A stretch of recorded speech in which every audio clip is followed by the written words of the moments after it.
Good morning. I'm joined for another Friday construction question time with Brandon Silver, answering the commonly asked questions in the construction industry.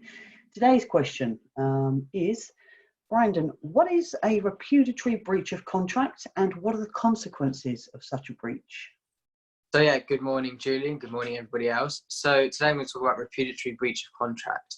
So a repudiatory breach of contract is a breach of contract that is so serious that it entitles the innocent party to terminate the contract and claim damages.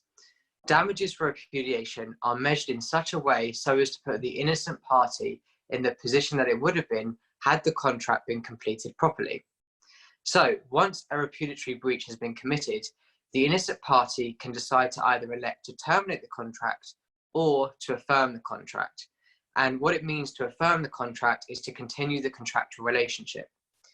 If the innocent party decides to affirm the contract, then they can still claim damages in the same way if you terminated the contract. So that still can occur. You can still claim damages. Something to bear in mind though, if a repudiatory breach has been committed and the innocent party does nothing in response, then this may be considered as an affirmation of the contract. So that's something to bear in mind. Now, once an innocent party has decided to affirm the contract following a repudiatory breach of contract, then this is described as being irrevocable. Now, what this means is that the innocent party has lost the right to terminate the contract following the affirmation of the contract. And this is very important because it means that they can't then decide, actually, I don't want to carry on and I now want to terminate. Okay. Now, there is, however, one exception to this, and this is when the innocent party has affirmed the contract because of duress.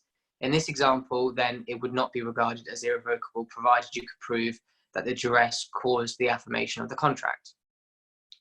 The question that therefore follows from all of this is, when is a breach so serious so as to amount to a repudiatory breach of contract?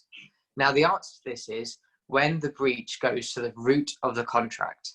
Now, the best way is for me to provide some examples to illustrate this. So I'm now going to provide 4 examples of repudiatory breaches of construction contracts. So, number 1, refusal to carry out the work. Number 2, abandonment of site or removal of plant by the contractor.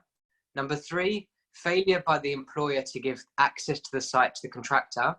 And number 4, the employment of other contractors to carry out the same work. In all of these 4 examples, there would be a clear repudiatory breach because the breaches are so serious and goes to the root of the contract. However, there are other breaches which are not so clear-cut as to whether they amount to a repudiatory breach of contract. So in the instance of the 4 examples, very clear. However, other breaches, it's not so clear. Now, this is the issue. If the innocent party tries to treat the contract as repudiated for a breach that is not in fact repudiatory, i.e. it's not so serious and does not go to the root of contract, then the innocent party would have committed wrongful termination and would in itself be in breach. So it's very important to not terminate the contract unless you are sure that the other side has committed a repudiatory breach of contract. So if you're either an employer or a contractor and you have any questions in relation to anything that I've just said, or you believe the other side has committed a repudiatory breach of contract, or alternatively has wrongfully terminated the contract, then please do not hesitate to contact me and I'll happily help. Thank you for listening. Great, thank you. That's very clear on what sounds like quite a dangerous ground there. Thank you, Brandon. Next week we'll be talking about... Oh, I haven't decided yet. You have to wait and see and tune in. It's going to be a surprise. Excellent. Okay, we shall release details of that later in the week. Thanks a lot for your time, Brandon. Have a great weekend. Take care.